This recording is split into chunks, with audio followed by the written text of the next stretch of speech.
Bismillahirrohmanirrohim.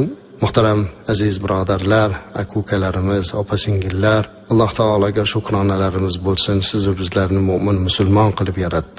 Mu'min musulmon odam azizlar doim yaxshi gumonda bo'ladi. Yomon gumondan o'zimizcha xulosa qilishlikdan saqlanishligimiz kerak. Zero bugun jamiyatimizda mana shu bir og'ir illat tarqayapti. Bilmasdan o'zicha baho berish.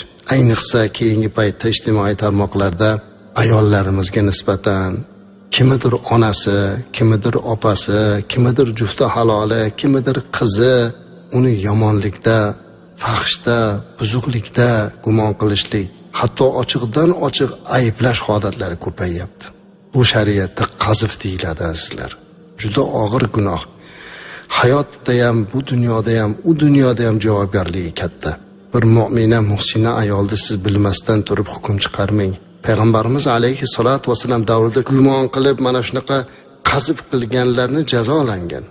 Hozir bizning qonunimizda ham mana shu tuhmatlarga jazo bor. Mana eng yomoni Alloh taolo aytibdiki: "Va la taqbalu lahum shahadatan abadan." Ularni hech qachon guvohligini qabul qilmaydilar deyapti. Qarang, bitta mu'mina muslima ayolda buzuqlikda ayblab, fahshda ayblagan inson shuni isbotini qilib bermas ekan, o'sha odamni umrini oxirigacha biror narsaga guvohligi o'tmas ekan. Qanchalik dahshat bu, shuncha ishonchsizlik bo'lar ekan. Shuning uchun ham bu narsadan juda ham saqlanish kerak azizlar. Hatto bunday qazf payg'ambarimiz alayhissalomning jufti halollari, barcha mu'minlarning onasi bo'lgan Oyisha onamizni boshiga tushganlar. Shundan keyin bu oyat nozil bo'lgan. Aslida bu oyatning sababi mana shu. Oyisha onamiz payg'ambarimiz alayhissalatu vasallam bilan bir safarga chiqqanlarida, safarda orqada qolib ketganlar. Eng oxirida qolib narsalarni yig'ishtirib kelishga mas'ul bo'lgan bir sahoba bo'lganlar. Ibn al-Muattal radhiyallohu anhu Oyisha onamizni oldiga kelib tuyalarini cho'ktirib, tuyasiga o'tkazib ketganlar. Boshqa hech narsa bo'lmagan. Axir Oyisha Siddiqa radhiyallohu anha mu'minlarning onasi, Rasulimizning jufti halollari edi. Ana o'shini ko'rgan munofiq Ibn Salul va shunga o'xshaganlar eshitdilarmi, orqada Oyisha bilan Ibn al-Muattal qolib ketibdi, nima bo'pti-kin degan gaplarni tarqatgan. Bu gap qanchalik darajada Oyisha onamizga og'ir botgan. Bu haqida biz alohida mau'izalar qilganmiz. Oyisha onamizning o'zlarining gaplari bor. Shu gapni eshitganlarda yig'laganimdan jigarlarim, o'pkalarim bo'linib ketdi deb o'ylaganman degan gaplari bor. Mana shunday qazib bo'lgan. Shundan keyin Oyisha onamizning pokligini isbot qilib oyat tushgan va oyatning davomida Alloh taolo yana bundan keyin kimga tuhmat qilsa 4 ta guvoh keltirmas ekan, u fosiq ekanligi va bunday insonni guvohligi qabul qilmasligi va bunday inson jazoga mustahiq ekanligini aytib oyat tushgan. Shuning uchun juda ham xushyor bo'lishimiz kerak azizlar. Payg'ambarimiz alayhisolatu vasallam aytadilarki: "Ijtanibu zonna fa inna zonna akzabul hadith" dedilar.